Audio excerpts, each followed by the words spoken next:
I like to have all the faders at this kind of position, which is on the 0 mark. The reason I like this is because on the 0 you've got the most amount of travel. Faders are meant to work around this 0 mark. They're logarithmic, so the difference between this and there is quite a lot. Whereas here you've got a lot more play and a lot more control. If you try and mix the show sort of down here, all the faders down here, you haven't really got much control, because once you push that up, it comes up, there's a large leap in volume. Conversely, if you're right up the top up here and you're trying to mix up here, then you've got nowhere to go. Once you've gone to the top of the fader, what you're going to do, dig a bit extra out. There's nothing you can do apart from trying to pull everything else back. So I tend to mix around the 0 mark. So I tend to like to use this as my point of work. Sometimes I'll adjust the gain up here just so that I've got the faders at the right kind of level. I tend to mix on the VCAs a lot, and I'll spend a lot of time just nudging the band down a fraction, nudging the vocal up a fraction, and making slight changes all the way through. I like having the faders fairly flat in a line like this, and quite often I'll know that say with a guitar, I'll have a guitar solo coming up, and a guitar solo will just be pushing it up to +5, then bringing it back down again to 0.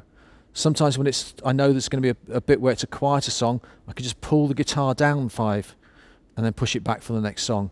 And that way, when I look across the desk, I know where things are.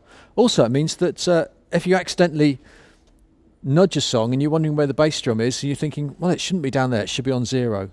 You know, 'cause sometimes you just catch it with a cable, or someone walks past.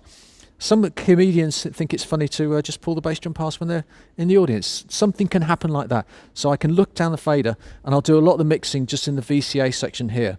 If I haven't got VCAs, then I'll do it using the subgroups, and I'll adjust the audio in the subgroup in much the same way.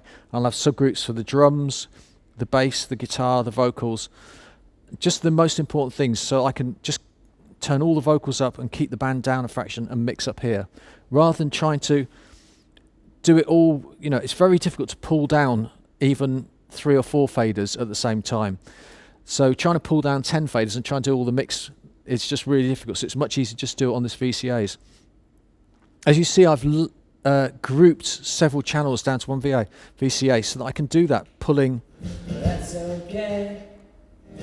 the whole band up, whole band down, vocal up, vocal down, and I've even got the effects up there as well.